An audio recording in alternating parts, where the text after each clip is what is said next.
ఎవడు మాడైనా పగలగొట్టం. మోడీ, పవన్ కళ్యాణ్, చంద్రబాబు అందరూ కాదు, కాంగ్రెస్ సోనియా గాంధీ కూడా అందరూ కలిసి వచ్చినా కూడా జగన్మోహన్ రెడ్డిని ఏమీ చేయలేరు అనేది మనకు అర్థమవుతుంది జనంలో కదలిక చూస్తుంటే.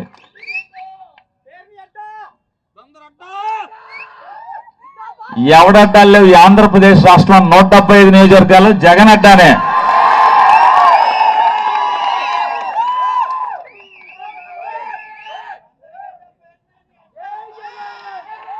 అలాగే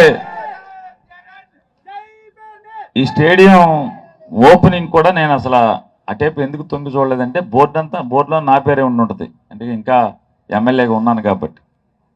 అంటే దాని జోలికి ఎందుకు వెళ్ళలేదంటే దీని ఆలోచన ఈ స్థలాన్ని స్టేడియంకి తీసుకోవటం, కలెక్టర్ దగ్గరికి వెళ్తాం, ఈ స్థలాన్ని స్టేడియానికి తీసుకోవటం, బైరెడ్డి సిద్ధార్థ రెడ్డి దగ్గర కూర్చొని ఈ స్టేడియానికి కావాల్సినటువంటి డబ్బులు ఇండోర్ స్టేడియానికి కావాల్సినటువంటి నిధులు మంజూరు చేయించుకోవటం కానీ, దీన్ని టెండర్ పిలుచుకోవటం కానీ, శరవేగంగా దీన్ని పూర్తి చేయించేటువంటి సంపూర్ణమైనటువంటి బాధ్యత అంతా కూడా పేర్ని కృష్ణమూర్తి తీసుకున్నాడు. కాబట్టి ఈ స్టేడియంలో ఎమ్మెల్యేగా దిమ్మ మీద నా పేరు తప్పితే చిన్న పాత్ర కూడా నాకేం సంబంధం లేదు. అందుకనే నేను దూరంగానే ఉన్నాను. మనకు సంబంధం లేని మనం ఎందుకు వెళ్తాం, వాళ్ళు చేస్తారు, వాళ్ళ సంబంధం వాళ్ళు చేసుకున్నారు, వాళ్ళు చేసుకుంటారు.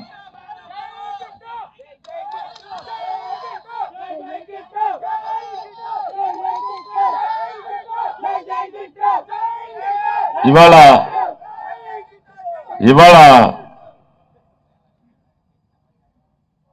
డాక్టర్ గారిని, కిట్టుని పరిచయ కార్యక్రమంగా మనం బందర్లో ప్రజలకి, ఇదిగో ఈయన ఎంపీ అభ్యర్థి జగన్ గారి తరపున, ఇదిగో ఈయన ఎమ్మెల్యే అభ్యర్థి అని చెప్పని ఈరోజు పరిచయ కార్యక్రమం స్టార్ట్ చేశారు. కానీ మనమేమో అంటే ప్లాన్ చేసుకున్నది మోటార్ సైకిల్ మీద వెళ్దామని, కానీ మనం ఊహించిన దానికంటే కూడా అంచనాలకు మించి కందని రీతిలో జనం రావటం, మోటార్ సైకిల్ రావటం, కదలలేని స్థితిలో నడవటం, దానివల్ల వాస్తవంగా అయితే మనం ఇంకా చెంచెట్ సెంటర్ వరకు ర్యాలీ చేయాల్సిన అవసరం ఉంది, అంటే మనం అనుకున్న రీతి ప్రకారం. కానీ ఇప్పటికే మనం 5 గంటలకి 3 స్తంభాల సెంటర్ దగ్గర వినాయకుడికి అట్లాగే అమ్మవారికి పూజ చేసి అభ్యర్థి ఇద్దరు జీబెక్కి 5 గంటలకు బయలుదేరితే మనం దాదాపుగా నాయర్బడ్డి సెంటర్కి వచ్చేప్పటికే 8 ఆ టైం అయిపోయింది. ఇంక 8 అయిపోయింది. మీరు ఎప్పుడో మధ్యాహ్నం 2ంటికి బయలుదేరి వచ్చి ఉంటారు చాలామంది, కొంతమంది 3ంటికి బయలుదేరి వచ్చి ఉంటారు. కాబట్టి ఇక్కడి నుంచి తిప్పేసి స్టేడియం ఓపెన్ చేసి వెళ్ళిపోదాం అని చెప్పని అక్కడి నుంచి ఇటు రావడం జరిగింది. డాక్టర్ సింహాద్రి చంద్రశేఖర్ గారు, ఆయన అమినిగడ్డ గ్రామంలో జన్మించి పాఠశాల విద్యాభ్యాసం అంటే 10వ క్లాస్ వరకు కూడా పూర్తిగా అమినిగడ్డలో చదువుకుని ఇంటర్మీడియట్ మచిలీపట్నం నేషనల్ కాలేజీలో చదువుకుని అక్కడి నుంచి వైద్య వృత్తి తర్వాత అంటే ఎంబీబీఎస్, తర్వాత సర్జన్ తర్వాత మళ్ళీ క్యాన్సర్ సర్జన్గా ఆయన విద్యను అభ్యసించి సుమారుగా 1988వ సంవత్సరం నుంచి, అంటే అప్పటికి ఇంకా క్యాన్సర్ గురించి పెద్దగా జనాలకి అంతగా అవగాహన లేని రోజుల్లో 1988లో ఆంధ్రప్రదేశ్లో క్యాన్సర్ వస్తే ఎక్కడికి వెళ్ళాలంటే ఆంధ్ర తెలంగాణ 2 రాష్ట్రాలు కలిపి సింహాద్రి చంద్రశేఖర్ గారే మనకు కనపడేవాడు.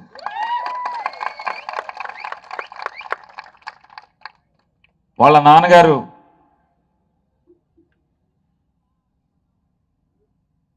మూడు పర్యాయాలు శాసనసభ్యుడిగా, 2 పర్యాయాలు మంత్రిగా పనిచేస్తున్నప్పటికి కూడా ఆయన ఏ రోజు కూడా వైద్య వృత్తిని పక్కకు పెట్టం కానీ మనుషుల్ని నేను అనుకోవడం ఆయన ఒకటే అనుకుని ఉంటాడు.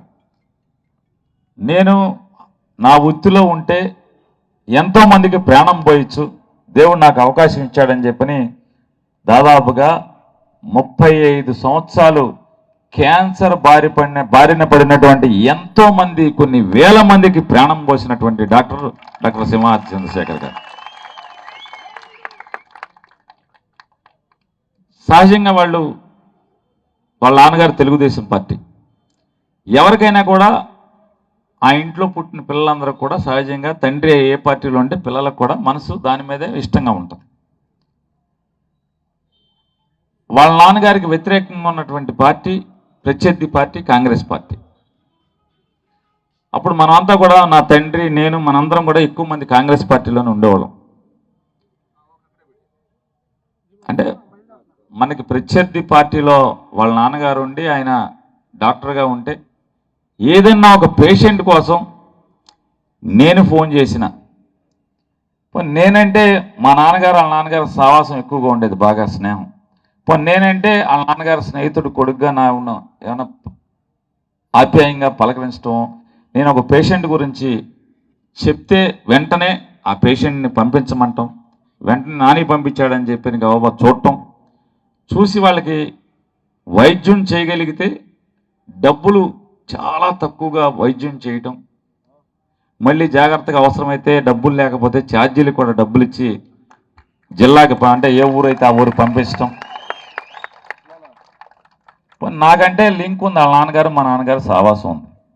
కానీ వాళ్ళ నాన్నగారి మీద ప్రత్యర్థులుగా నిరంతరం రాజకీయాల్లో వైరిగా ఉన్నటువంటి మండలి బుద్ధప్రసాద్ గారి కొడుకు, మండలి కృష్ణారావు గారి కొడుకు మండలి బుద్ధప్రసాద్ గారు ఫోన్ చేసినా కూడా పేరుని నాని ఫోన్ చేస్తే ఎలా స్పందించేవాడో అదే రీతిలో స్పందించేవాడు. అలాగే ఆయన పంపించిన పేషెంట్లను కూడా చూసేవాడు ఆయన. అంటే ఆయన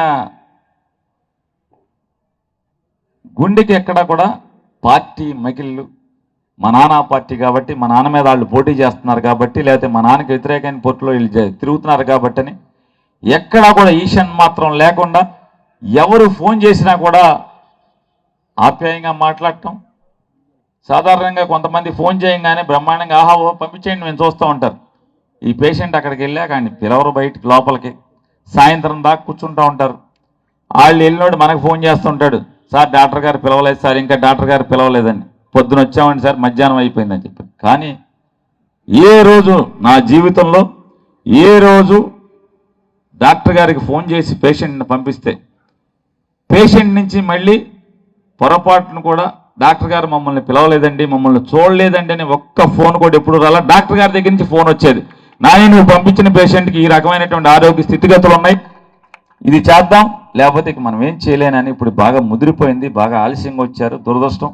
ఏదో వైద్యం చేద్దాం, కీమో చేద్దాం, రేడియేషన్ పెడదాం, మనం అంతకు మించి చేయటానికి ఏమీ లేదు.